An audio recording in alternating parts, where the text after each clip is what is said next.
우리가 함께 나눌 말씀은 민수기 12장 1절부터 16절까지의 말씀입니다. 오늘 민수기를 보면 이스라엘 공동체 안에 또 다른 사건을 하나 기록하고 있습니다. 모세의 누이와 형이었던 미리암과 아론이 모세가 구스 여자를 취했다는 이유로 그를 비방하는 일이 발생하게 됩니다. 그런데 표면적으로는 구스 여자를 취한 것에 대한 비방이었지만 사실 이 사건의 본질을 우리가 조금 더 들여다보면 미리암과 아론이 모세의 권위에 대한 도전이 사실은 더 본질적인 문제라고 볼 수 있습니다. 왜냐하면 2절을 살펴보면 하나님의 분노가 어디에서 시작됐는가 살펴보면 그것은 여호와께서 모세와만 말씀을 하시느냐 우리와도 말씀하시지 않느냐라는 말에 대한 하나님의 분노였기 때문입니다.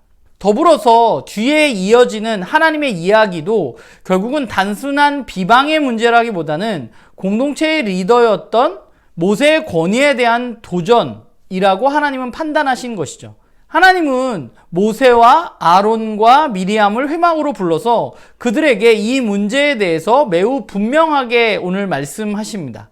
하나님의 말씀의 요지는 결국은 미리암과 아론도 하나님을 통해서 환상과 꿈으로 하나님의 뜻을 알기는 하지만 모세는 직접 대면하여서 명백하게 하나님이 모세와 대면해서 말씀하신다는 것입니다.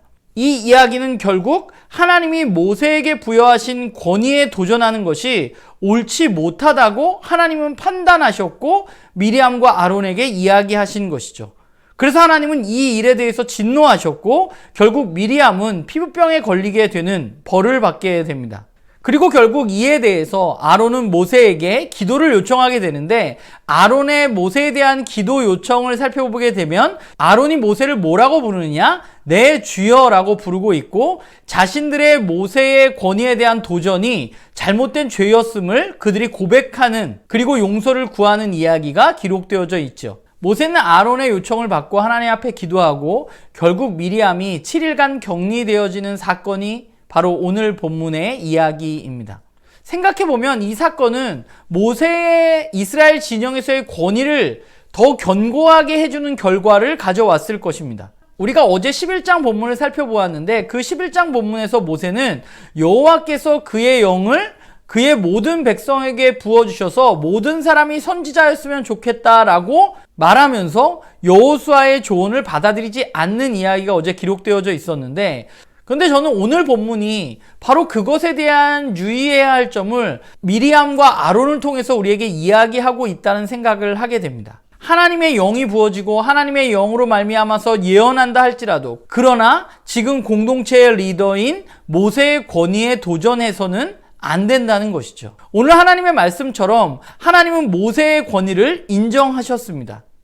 그리고 하나님은 그에 대해서 무엇이라고 평가하시냐면 그는 내 온 집에 충성했다고 말씀하십니다. 하나님 보시기에 모세는 하나님의 말씀에 순종하며 하나님께 충성했던 사람입니다. 그런 모세에게 하나님은 권위를 허락하신 것이죠. 그렇기 때문에 하나님이 인정한 모세의 권위에 도전하는 것은 오히려 공동체의 문제를 야기시킬 수 있는 매우 위험한 일인 것을 하나님은 오늘 이야기하고 계신 것입니다.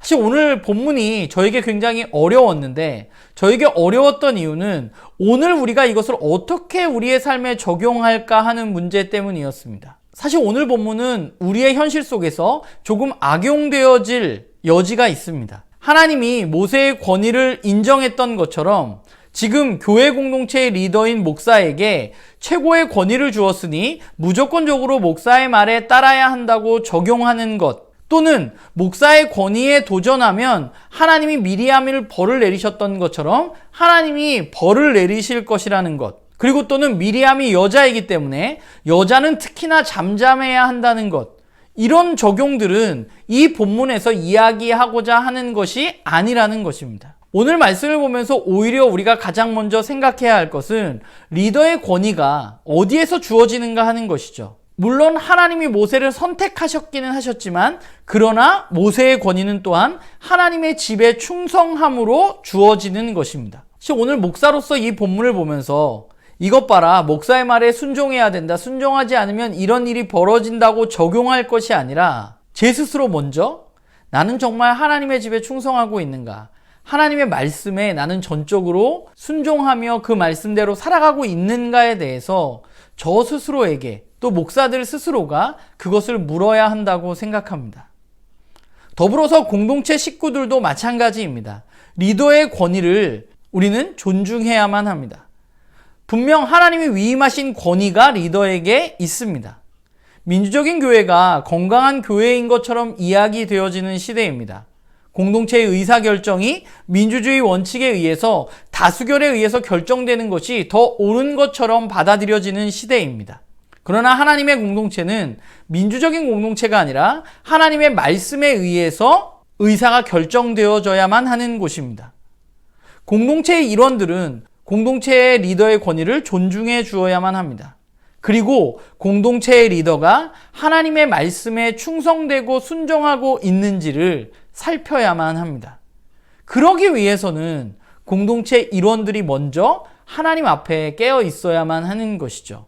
스스로 깨어 있지 못하면서 말만 많이 하는 그런 사람이 되지 않도록, 내 의무는 다하지 않으면서 권리만 주장하는 그런 사람들이 되지 않도록 우리는 주의해야만 하는 것이죠. 그렇기 때문에 오늘 말씀은 목사로서 또는 공동체의 일원으로서 무엇보다 나는 하나님 말씀 앞에 얼마나 충성되고 순종하며 살아가고 있는지 좀 우리를 돌아보는 그런 본문이 되어지기를 소망합니다.